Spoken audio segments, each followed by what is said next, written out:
राष्ट्रिय स्वतन्त्र पार्टीका सभापति रवि लामिछानेले चितवनबाट उपचुनाव जितेको 100 दिन पुरा ब्लू बसदेखि हेल्लो रविसम्म रविले सार्वजनिक गरी 11 कार्यक्रम के हुन् ती 11 कार्यक्रम यसको विषयमा पुरै जानकारी आजको समाचारमा हेर्नुहोस्। सोच्यौं बोल्यौं र गर्यौं 100 दिनमा हामी भन्ने नारा सहित रविले निशुल्क बस सेवादेखि घुम्ती स्वास्थ्य सेवासम्मका कार्यक्रम घोषणा गरेको जानकारी। नेकपा माओवादीको केन्द्रीय कमिटीको बैठक सुरु। माओवादी बैठकमा अध्यक्ष प्रचण्डको प्रतिवेदन पेश। माओवादी केन्द्रीय कमिटीको बैठक प्रत्यक्ष प्रसारण नगर्ने स्थायी कमिटीको बैठकको निर्णय। हाम्रो पार्टी जस्तो भएन भन्दै केन्द्रीय कमिटीको बैठकमा अध्यक्ष प्रचण्डको भनाई। एमाले सँगको एकतालाई सुदृढ गर्न नसकेको प्रचण्डको स्वीकारोक्ति। माओवादी बैठकमा छलफलका लागि पठाइयो डाक्टर बाबुराम भट्टराईका 3वटा दस्तावेज। माओवादीले भदौदेखि 3 महिनासम्म जनतासँग पार्टी अभियान सञ्चालन गर्ने 7.5 लाख पार्टी सदस्य रहेको नेकपा माओवादी केन्द्रको दावी। सुन प्रकरणमा उच्च स्तरीय छानबिन समिति आवश्यक नरहेको नेकपा एमालेलाई जनार्दन शर्माको जवाब।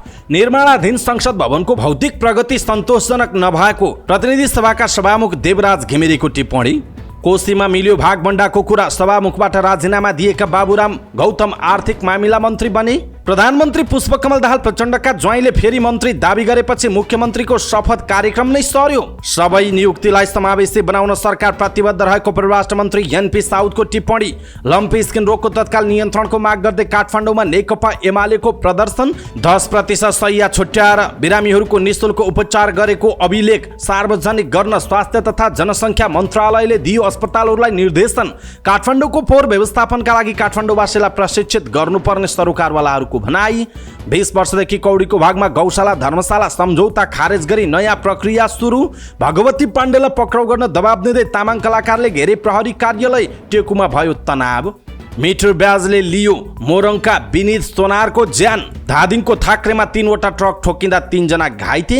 अपराधिक घटनामा वृद्धि। सबैभन्दा बढी काठमाडौँ उपत्यकामा अपराधिक घटना हुने गरेको तथ्याङ्क सार्वजनिक। 45 वर्ष पुरानो पर्यटन ऐन परिमार्जन गर्ने प्रक्रिया सुरु। सरकारले माग्यो सुझाव। साउनमै आन्तरिक ऋण उठाउँदै सरकार 10 अर्बको विकास ऋण पत्र बोलकबल हुँदै। तोलामा 600 रुपैयाँले घट्यो सुनको मूल्य। शेयर बजार 9 अङ्कले बढ्यो। 1 अर्ब 81 करोड रुपैयाँको शेयर कारोबार। अमेरिका भ्रमणका लागि चिनिया विदेश मन्त्रीलाई निम्तो। अमेरिकी पूर्व राष्ट्रपति डोनाल्ड ट्रम्प विरुद्ध चुनावी नतिजा उल्टाउने प्रयासको आरोपमा फौजदारी अभियोग दर्ता। ट्विटरको मुख्यालयबाट हटाइयो एक्सको लोगो। स्थानीय बासिन्दाले गरे विरोध। इटलीमाथि रोमाञ्चक जित निकाल्दै दक्षिण अफ्रिका महिला विश्वकपको अन्तिम 16मा प्रवेश र अर्जेन्टिनालाई हराउँदै फिफा महिला विश्वकप फुटबल 2023मा स्विडेन समूह विजेता बन्यो। दर्शक महानुभाव नमस्कार। समाचारपाटी.com को न्युज बुलेटिनमा यहाँलाई हार्दिक स्वागत छ। म प्रहलाद चन्द्र घिमिरे सदाको जय आज पनि हामी उपस्थित भएका छौँ आजका मुख्य समाचार, ब्रेकिङ न्युज अपडेट लगायत तपाईँलाई काम लाग्ने हेर्नै पर्ने महत्त्वपूर्ण समाचारहरू लिएर। हाम्रो मेहनतका लागि यो भिडियोमा एउटा लाइक अवश्य गर्नुहोला। दर्शक महानुभाव पलपलको न्युज अपडेट हेर्नका लागि हाम्रो च्यानललाई तपाईँले अहिलेसम्म सब्स्क्राइब गर्नुभएको छैन भने कृपया सब्स्क्राइब गर्नुहोस् अनि नजिकै आउने बेल आइकनलाई क्लिक गर्नुहोला। दैनिक रूपमा हेर्नुहुन्छ भने रेगुलर भनेर लेख्नुहोला। आज पहिलोचोटि भने फर्स्ट टाइम भनेर लेखिदिनु होला। देशभित्र हुनुहुन्छ भने आफूहरूको गाउँठाउँ सहर जिल्लाको नाम लेख्नु होला। विदेशमा हुनुहुन्छ भने कुन देशबाट हामीलाई हेरिरहनु भएको छ त्यो कुरा तलको कमेन्ट बक्समा कमेन्ट गर्नुहोला। आउनुहोस् दर्शक महानुभाव आजका मुख्य समाचार सुरु गरौँ। रवि लामिछानेले चितवनबाट उपचुनाव जितेको 100 दिन पुरा हुँदाखेरि विभिन्न 11वटा लोकप्रिय कार्यक्रमहरू सार्वजनिक गरेको प्रसङ्गबाट। राष्ट्रिय स्वतन्त्र पार्टीका सभापति रवि लामिछानेले आफू निर्वाचित भएको 100 दिन पुगेको अवसरमा विभिन्न कार्यक्रमको घोषणा गर्नुभएको छ। भरतपुरमा सचिवालयको स्थापना गर्दै विभिन्न 11वटा कार्यक्रमको उहाँले घोषणा गर्नुभयो। उहाँले जनतासँग प्रत्यक्ष जोडिएर सेवा प्रदान गर्ने उद्देश्यले कार्यक्रमको घोषणा गर्नुभएको हो। सोच्यौं बोल्यौं र गर्यौं 100 दिनमा हामी भन्ने नारा सहित रविले निःशुल्क बस सेवादेखि घुम्ती स्वास्थ्य सेवासम्मका कार्यक्रम घोषणा गर्नुभएको छ। चितवन क्षेत्र नम्बर 2 का सांसद रवि लामिछानेले आफ्नो निर्वाचन क्षेत्रका महिलाहरूका लागि लक्षित गर्दै निःशुल्क बस सेवा सञ्चालनमा ल्याउनु भएको छ। आफू निर्वाचित भएको 100 दिन पुगेको अवसरमा सांसद लामिछानेले निःशुल्क बस सेवा सञ्चालनमा ल्याउनु भएको हो। उहाँले भरतपुरको बाइपास स्थित पार्टीको सचिवालयबाट बस चढेर सेवा सुरुवात गर्नुभयो। ब्लू बस नाम राखिएको बस निर्वाचन क्षेत्र नम्बर 2 का विभिन्न रुटमा चल्नेछ।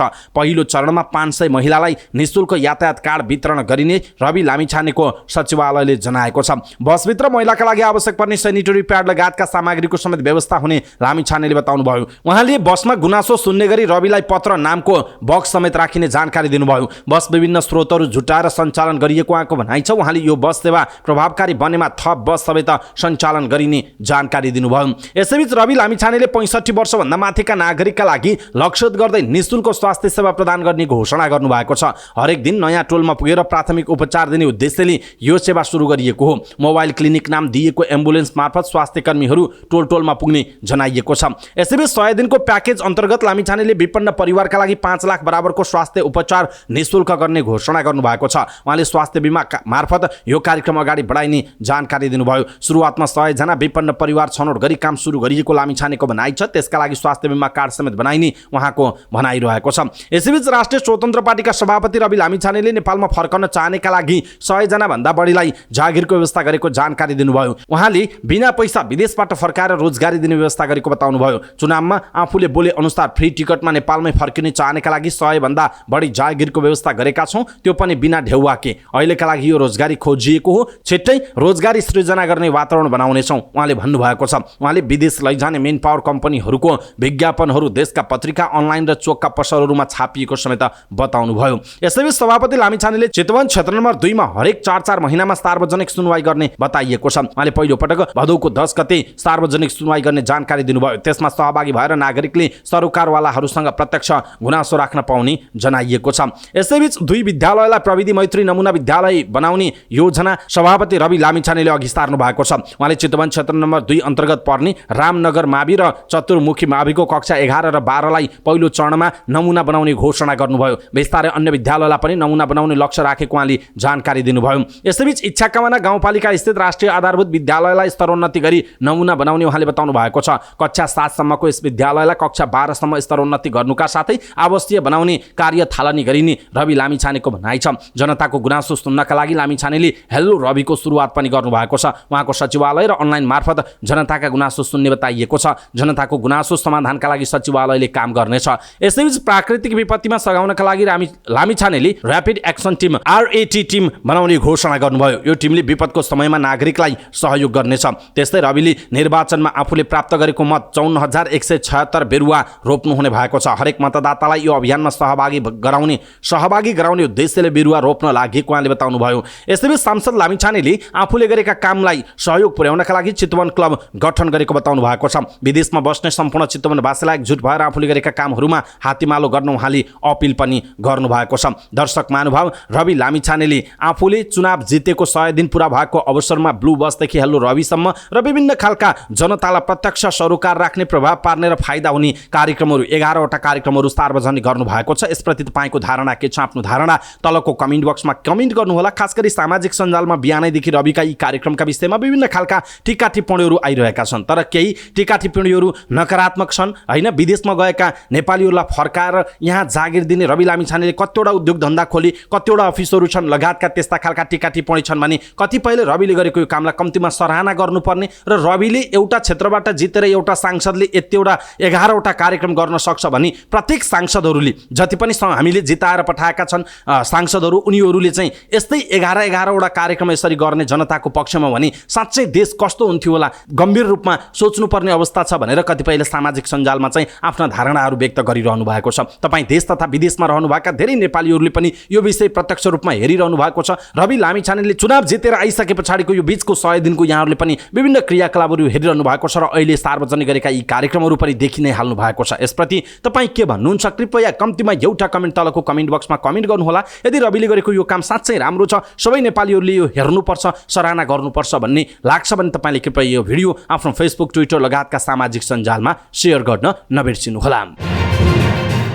नेकपा माओवादी केन्द्रको केन्द्रीय कमिटीको बैठक सुरु भएको छ। बैठकमा अध्यक्ष पुष्पकमल दाहाल प्रचण्डको राजनीतिक तथा सांगठनिक प्रतिवेदन पेश भएको छ। काठमाडौँ स्थित प्रज्ञा प्रतिष्ठानमा सुरु भएको बैठकमा अध्यक्ष प्रचण्डको राजनीतिक प्रतिवेदन केन्द्रीय सदस्यहरूलाई अध्ययनका लागि पेश गरिएको हो। अध्यक्ष प्रचण्डको प्रतिवेदनमा आगामी मक्सिरमा विधान सम्मेलन गर्ने र पार्टीलाई सुदृढीकरणका लागि 3 महिने अभियान चलाउने उल्लेख छ। जनतासँग पार्टी अभियान अन्तर्गत भदौदेखि कार्तिकसम्म माओवादीले अभियान चलाउने भएको छ। बैठकमा छलफलका लागि 5 वटा एजेन्डा प्रस्तुत गरिएको छ, जसमा राजनीतिक प्रतिवेदन, सांगठनिक प्रतिवेदन र र विधान सम्मेलन सहितका एजेन्डा रहेको जनाइएको छ। राजनीतिक प्रतिवेदनमा पार्टी सुदृढीकरणका लागि 3 महिने अभियान चलाउने, संगठन सुदृढीकरणका लागि पार्टी सदस्यता बढाउने लगायतका छन्। यसैबीच अध्यक्ष प्रचण्डले प्रतिवेदनमाथि नेता लेखनाथ नेउपानेले असहमति जनाउँदै बैठकमा फरक मत राख्ने जानकारी दिनुभएको छ। बैठकमा फरक मत सहितको छुट्टै प्रतिवेदन म पेश गर्छु, नेउपानेले भन्नुभएको छ।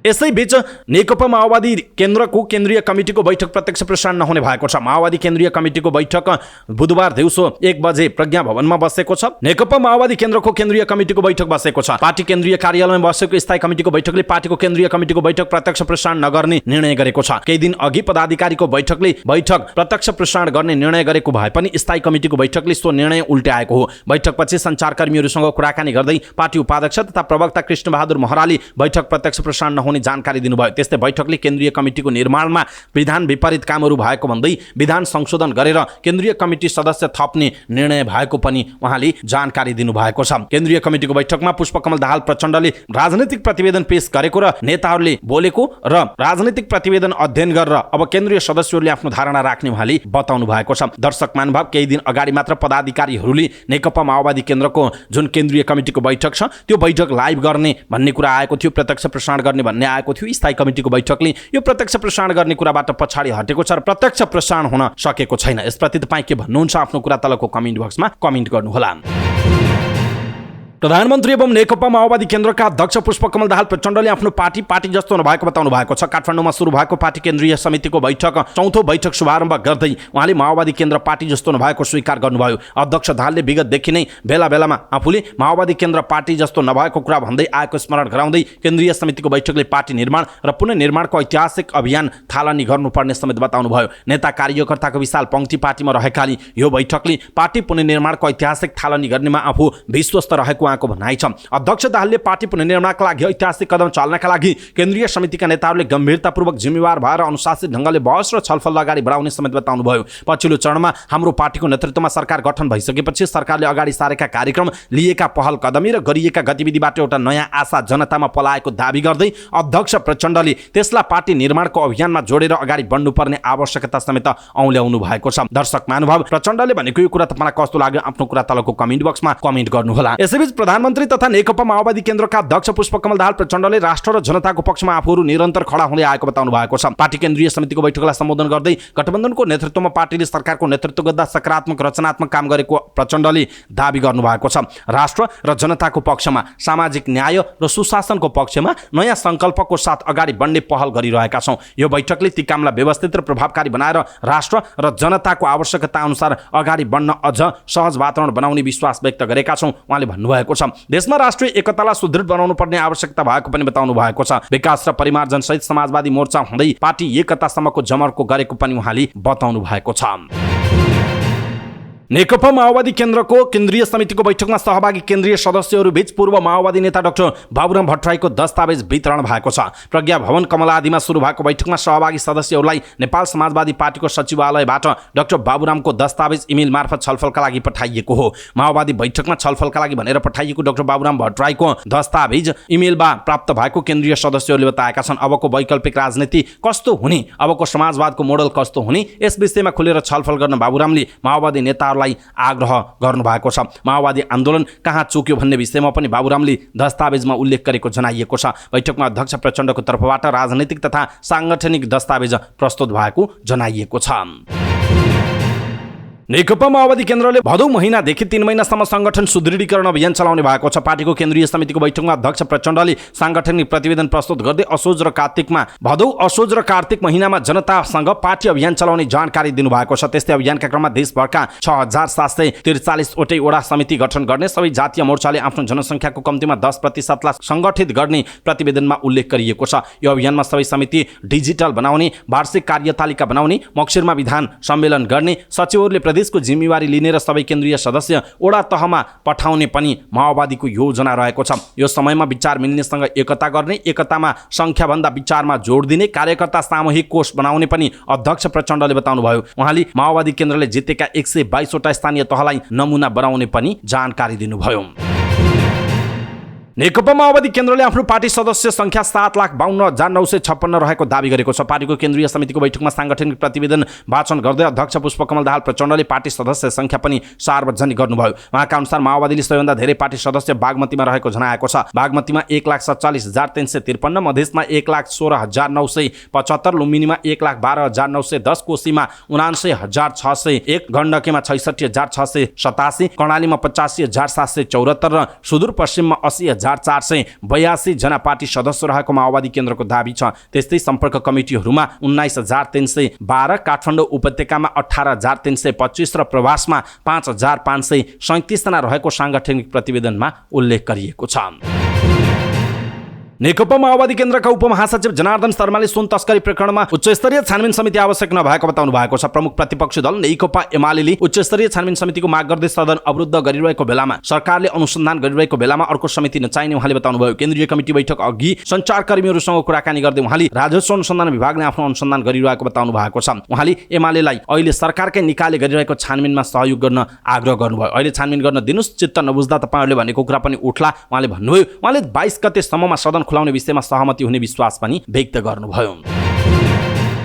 सभामुख देवराज घिमिरेले निर्माणाधीन संसद भवनको भौतिक प्रगति सन्तोषजनक नरहेको बताउनु भएको छ। सम्बन्धित सरकारवालासँग निर्माणाधीन संसद भवनको भौतिक प्रगतिको विवरण लिँदै सभामुख घिमिरेले यस्तो बताउनु भएको हो। उहाँले आफूले केही महिना अघि लिएको विवरणमा भौतिक प्रगति बढी र आर्थिक प्रगति कम रहेको पाएको, तर अहिले आर्थिक र भौतिक प्रगति बराबर भए पनि भौतिक प्रगति उल्लेख्य हुन नसकेको बताउनुभयो। सभामुख घिमिरेले अहिले निर्माणाधीन संसद भवनको भौतिक प्रगति 66% र आर्थिक प्रगति 63% रहेको उल्लेख गर्नुभयो। उहाँले निर्माणको भुक्तानी बढ्दै जाँदा भौतिक प्रगति भनी राम्रो नभएको उल्लेख गर्नुभएको छ। उहाँले सरकारले निर्माण भुक्तानी दिन गाह्रो भएको भन्दै उहाँले ठेकेदारहरूले नापेर निर्माणका काम गरिरहेको उल्लेख गर्नुभयो। उहाँले निर्माणाधीन भवनका लागि भनी भुक्तानी दिन कठिनाई नरहेको बताउनु भएको छ। पहिलो चरणमा बन्ने मन्त्री र मन्त्रालयको भागभण्डाबारे कोशी प्रदेशमा सत्ता गठबन्धन बीच सहमति भएको छ। सहमतिसँगै बिहान 10:30 बजे रोकिएको शपथ ग्रहण कार्यक्रम आजै साँझ हुने तय भएको छ। सत्ता गठबन्धनको बैठकपछि माओवादीलाई आर्थिक मामिला तथा योजना मन्त्रालय र नेकपा यसलाई भौतिक पूर्वाधार मन्त्रालय दिने सहमति भएको छ। गठबन्धनको बहुमत पुर्याउन सभामुखबाट राजीनामा दिनुभएका बाबुराम गौतम आन्तरिक मामिला तथा योजना मन्त्री हुने जनाइएको छ। उहाँको नेतृत्वमा सरकारमा जाने माओवादीमा सहमति भएको छ। सहमतिपछि शपथ ग्रहण कार्यक्रम हुने जनाइएको छ। एकीकृत समाजवादीका कमल प्रसाद जबैगु भौतिक पूर्वाधार मन्त्री हुनुहुनेछ। नेपाली कांग्रेसका प्रदीप सुनवारलाई भने सामाजिक विकास मन्त्रालयको जिम्मा दिने तयारी भएको छ। थप मन्त्रीको नियुक्ति भने सरकारले विश्वासको मत लिएपछि मात्र गर्ने तयारी छ। प्रदेश प्रमुख परशुराम खापुङले संविधानको धारा 168 को उपधारा 2 अनुसार कांग्रेस माओवादी केन्द्र नेकपा यस र जसपाको समर्थन पाउनुभएका थापालाई मुख्यमन्त्रीमा नियुक्त गर्नुभएको थियो। नवनियुक्त मुख्यमन्त्री उद्धव थापाले प्रदेश प्रमुख परशुराम खापुङ समक्ष पद तथा गोपनीयताको शपथ लिने कार्यक्रम आज साँझका लागि सरेको छ। सभामुखबाट राजीनामा दिनुभएका बाबुराम गौतमलाई मन्त्री बनाउने निर्णयमा पुगेका बेला माओवादीको आन्तरिक विवादले शपथ ग्रहण रोकिएको जनाइएको छ। माओवादीभित्र मन्त्री छनौटमा भएको ढिलाइ र मन्त्री परिषदको कार्य विभाजनमा समय लाग्ने भएकाले शपथ ग्रहण कार्यक्रम सारिएको नवनियुक्त मुख्यमन्त्री थापाले बताउनु भएको छ। अहिले गठबन्धन दलको बैठक कार्य विभाजनको निर्णय गर्ने उहाँले बताउनु भएको छ। प्रदेश प्रमुखको कार्यालयले मुख्यमन्त्री थापासँगको सहमतिमा नै बुधबार बिहान 10 बजे मुख्यमन्त्रीको शपथ कार्यक्रम तोकेको थियो। शपथ ग्रहणमा प्रदेश प्रमुखको कार्यालयले आमन्त्रण गरेका अतिथिहरू आइसकेका बेला स्थगितको सूचना आएपछि उनीहरू फर्कन बाध्य भएका हुन्। मुख्यमन्त्री थापाले जनता समाजवादी पार्टी बाहेक गठबन्धन दल कांग्रेस माओवादी र नेकपा एकीकृत समाजवादीबाट एक जना मन्त्री सहित 4 सदस्यीय मन्त्रीमण्डल बनाएर मुख्यमन्त्रीमा शपथ लिने तयारी गरेको बेला 5 बजेसम्मका लागि स्थगित गरिएको उहाँले बताउनुभयो। सभामुखबाट राजीनामा दिनुभएका बाबुराम गौतमलाई मन्त्री बनाउने निर्णयमा पुगेका बेला प्रधानमन्त्री पुष्पकमल दाहाल प्रचण्डका कान्छा ज्वाइँ जीवन आचार्यले अन्तिम समयमा मन्त्रीमा दावी गरेपछि माओवादी दलभित्र बढेको विवादले शपथ ग्रहण सरेको माओवादीका एक प्रदेश सांसदले बताउनुभयो। माओवादी संसदीय दलले गौतमलाई आर्थिक मामिला तथा योजना मन्त्रीमा शपथ ग्रहण गराउने निर्णयमा पुगिसकेका बेला आचार्यले आफ्नै मन्त्री बन्ने दावी गरेपछि विवाद भएको ती सांसदले बताएका छन्। कांग्रेसबाट अघिल्लो सरकारमा बिना विभागीय मन्त्री बन्नुभएका प्रदीप कुमार सुनवार र नेकपा एकीकृत समाजवादीका कमल प्रसाद जगेबु मन्त्रीमा जाने दलहरूले जनाएका छन्। तल दलहरूको बैठकले नै मन्त्रीमा को जाने भन्ने विषय टुङ्ग्याउने बताइएको छ। परराष्ट्र मन्त्री एनपी साउदले संविधानको मर्म र भावना अनुरूप सबै प्रकारका नियुक्तिलाई समावेशी बनाउन सरकार प्रतिबद्ध रहेको बताउनु भएको छ। संघीय संसद संसदीय सुनवाई समितिको बैठकमा राजदूत नियुक्ति सम्बन्धमा सरकारको धारणा प्रस्तुत गर्दै उहाँले समावेशी सिद्धान्तलाई सरकारले आत्मसात गर्ने बताउनु भयो। मन्त्री साउदले समावेशी सिद्धान्तलाई राजदूत नियुक्ति गर्दा पनि व्यवस्थित रूपमा सम्बोधन गर्दै लैजान सरकार पूर्ण रूपमा प्रतिबद्ध रहेको बताउनु भयो। संविधानले राज्यका सबै क्षेत्रलाई समावेशी बनाउने सिद्धान्त अंगीकार गरेपछि नेपाल परराष्ट्र सेवा समावेशिताको नमुनाका रूपमा रहेको उहाँको भनाइ छ। उहाँले हाल 26 देशमा कार्यरत राजदूत मध्ये महिला 3 जना, जनजाति 4 जना, मधेसी 1 जना र अपाङ्गता भएका व्यक्ति 1 जना रहेको समितिलाई जानकारी गराउनुभयो। मन्त्री साउदले लोकसेवा आयोगबाट पदपूर्ति गर्दादेखि नै समावेशी सिद्धान्तका आधारमा महिला, जनजाति, मधेसी, दलित, अपाङ्गता भएका व्यक्ति र पिछडिएका क्षेत्रको प्रतिनिधित्व सुनिश्चित हुने गरी दरखास्त आह्वान तथा पदपूर्ति गर्ने गरिएको जानकारी दिनुभयो। राजदूत नियुक्ति सम्बन्धी निर्देशिका 2074 मा समावेशी सिद्धान्तलाई दृष्टिगत गर्दै राष्ट्रको प्रतिनिधित्व, प्रतिष्ठा र हित प्रवर्धन हुने गरी कूटनीतिक क्षमता, विशिष्टीकृत शैक्षिक योग्यता र अनुभवका आधारमा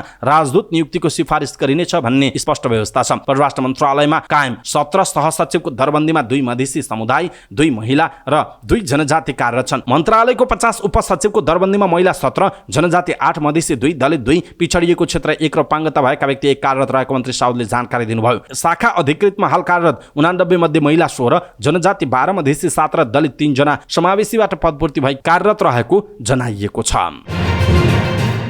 नेकपा एमाले काठमाडौँ महानगरपालिका कमिटीले लम्पी स्किन रोगको तत्काल नियन्त्रणका लागि सरकारले प्रभावकारी कदम चाल्नुपर्ने भन्दै प्रदर्शन गरेको छ। काठमाडौँको माइतीघर मण्डलमा भेला भएर उनीहरूले सरकारले लम्पी स्किन रोग नियन्त्रणका लागि सरकारले प्रभावकारी कदम चाल्न नसकेको बताएका हुन्। उनीहरूले लम्पी स्किन देशव्यापी रूपमा फैलिसक्दा समेत सरकारले आवश्यक चासो नदेखिएको गुनासो गरेका छन्। प्रदर्शन कार्यक्रममा बोल्दै बागमती प्रदेशका पूर्व मन्त्री रामेश्वर फुयालले लम्पी स्किन महामारी देशभर फैलिसक्दा समेत सरकार कानमा तेल हालेर बसेकाले सरकारको ध्यान आकर्षण गराउन प्रदर्शन गरेको बताउनुभयो। उहाँले देशभरका किसानहरूलाई समस्या पर्दा सरकारलाई दुख्न नसकेको उल्लेख गर्नुभयो। कार्यक्रममा बोल्दै काठमाडौँ महानगरपालिकाका पूर्व मेयर विद्यासुन्दर साक्यले देशको आर्थिक अवस्था थला परिरहेको बेलामा लम्पी स्किन रोगले सताइरहेको भन्दै सरकारले आवश्यक ध्यान दिनुपर्ने बताउनुभयो। उहाँले रोग नियन्त्रणका लागि सरकारले प्रभावकारी कदम चाल्न नसकेको र पशु वस्तुमा क्षति पुगेका किसानलाई आवश्यक क्षतिपूर्ति दिनुपर्ने उहाँले बताउनुभयो। कार्यक्रममा बोल्दै अखिल नेपाल किसान महासङ्घका अध्यक्ष प्रेम ढङ्गालले लम्पी स्किन रोगको तत्काल नियन्त्रण गर्न सरकारले प्रभावकारी कार्यक्रम ल्याउन नसकेको बताउनुभयो। उहाँले पशुलाई लम्पी स्किनको खोप दिन पनि सरकारले ढिलासुस्ती गरिरहेको आरोप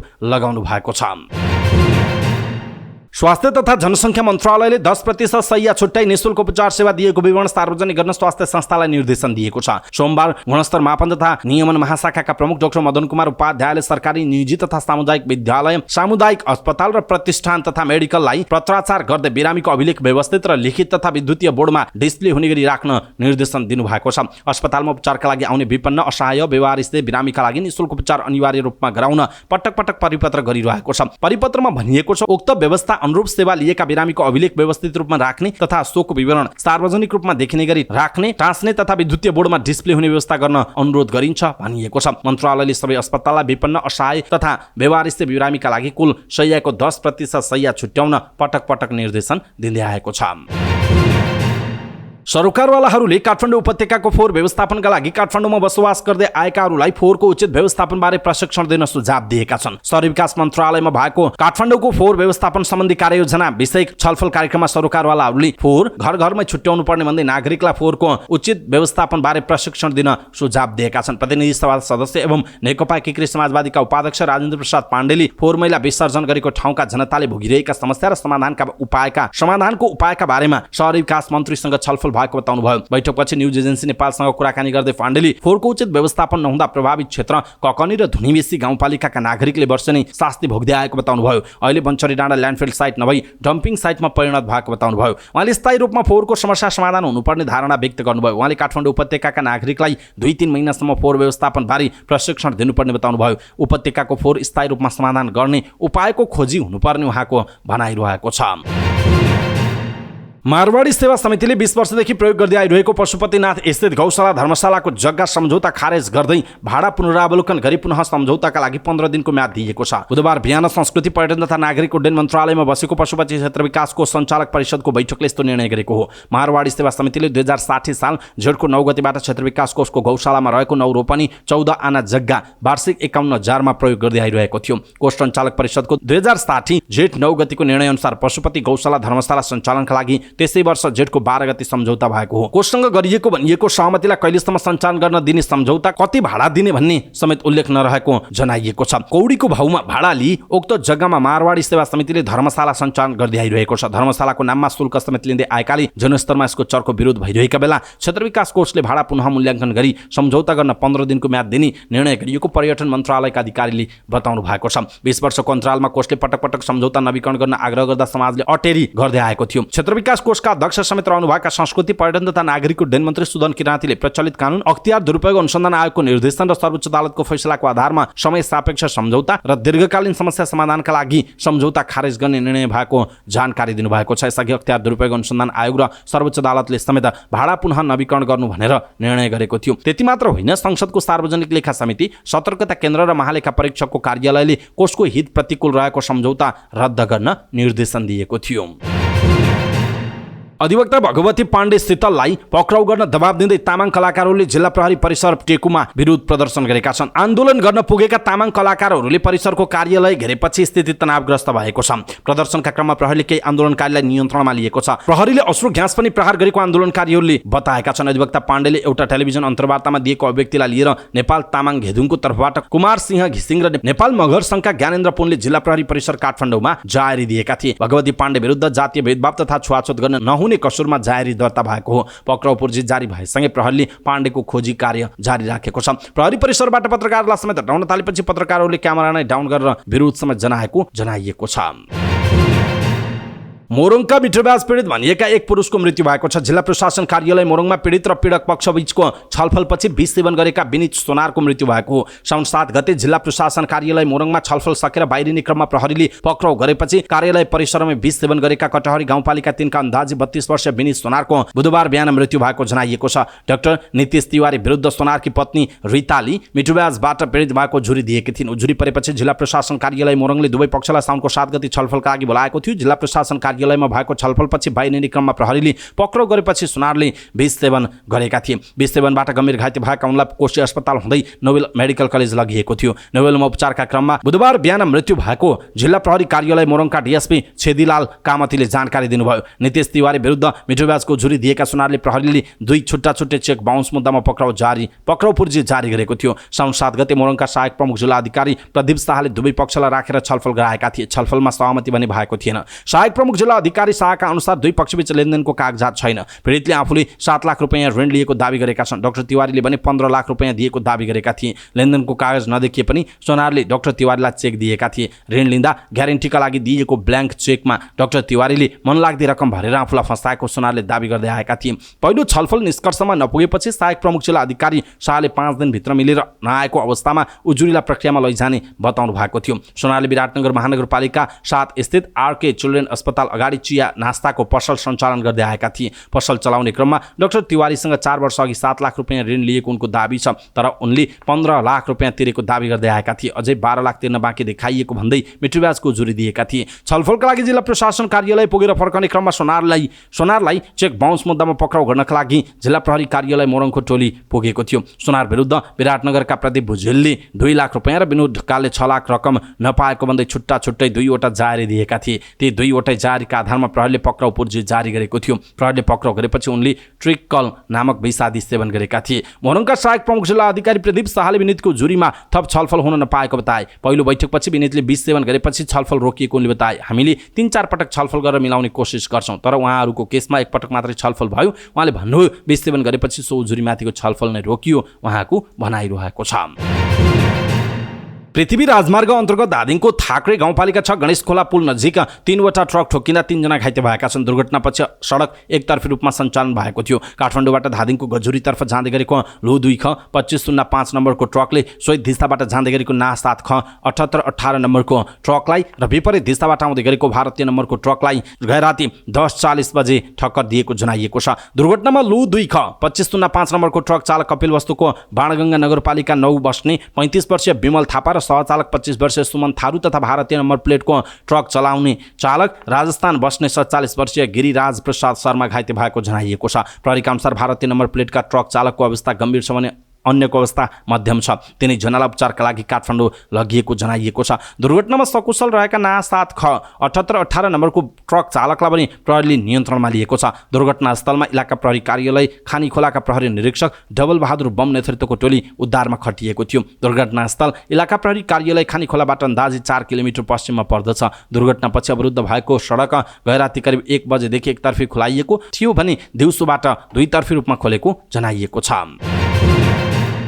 नेपालमा आपराधिक घटनामा वृद्धि भएको पाइएको छ। प्रहरी प्रधान कार्यालयको पछिल्लो तथ्याङ्क अनुसार पछिल्लो 2 वर्षको तथ्याङ्क हेर्दा अघिल्लो वर्षभन्दा 10,000 बढी अपराधका घटना प्रहरीमा दर्ता भएका छन्। गएको आर्थिक वर्ष 2079-80 मा 56,319 विभिन्न प्रकृतिका आपराधिक घटना भएका छन्। प्रहरी प्रधान कार्यालयका अनुसार ती घटनामध्ये 33,063 वटा घटनाको फर्चौट भएको छ भने 23,000 बढी मुद्दा फर्चौट हुन बाँकी छ। त्यसको अघिल्लो आर्थिक वर्ष 2078-79 मा भने 46,902 वटा घटना दर्ता भएका थिए। प्रहरीको केन्द्रीय प्रवक्ता एवं प्रहरी नायब महानिरीक्षक डीआईजी कुबेर कडायतले घटना उजुरी दर्ताका हिसाबले अघिल्लो आर्थिक वर्षभन्दा गएको आर्थिक वर्षमा बढेको बताउनुभयो। उहाँका अनुसार सबैभन्दा बढी काठमाडौँ उपत्यकामा 16,000 बढी घटना दर्ता भएको बताइएको छ। त्यसपछि मध्य प्रदेशमा 9,000 बढी र कोशी प्रदेशमा 8,000 बढी घटना दर्ता भएको प्रहरी प्रधान कार्यालयले जनाएको छ। प्राप्त विवरण अनुसार सीआईबीमा 43, काठमाडौँ उपत्यकामा 16,627, कोशी प्रदेशमा 8,720, मध्य प्रदेशमा 9,844, बागमती प्रदेशमा 4,679, गण्डकी प्रदेशमा 4,177, लुम्बिनी प्रदेशमा 6,997,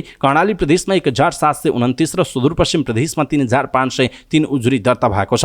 प्रवक्ता कडायतले भन्नुभयो अन्य घटना खास त्यसरी बढेका छैनन्। जघन्य अपराध पनि बढेको छैन, त्यही ब्याङ्किङ कसुर साइबरजन्य अपराध भने बढेको छ। पैसा नभएको ब्याङ्कका चेक दिएको उजुरी परेको संख्या निकै बढेको उहाँले बताउनुभयो। प्रहरीको विवरण अनुसार ब्याङ्किङ कसुरका मात्रै 12,135 घटना दर्ता भएको छ। त्यस्तै ज्यान सम्बन्धीका कसुर नै 8,000 बढीको भएको छ। झन्डै 7,000 आत्महत्याका घटना भएका छन्। चोरी सम्बन्धी घटना नै 3,600 भन्दा बढी भएको छ भने 6,000 बढी संगठित तथा आर्थिक अपराधका रहेको जनाइएको छ। त्यसैगरी 11,000 बढी सामाजिक अपराधका घटना भएको छ। महिला तथा बालबालिका सम्बन्धी 4,000 बढी अपराध भएको तथा सवारी सम्बन्धी 2,000 घटना भएको प्रहरीको अभिलेखमा उल्लेख गरिएको छ।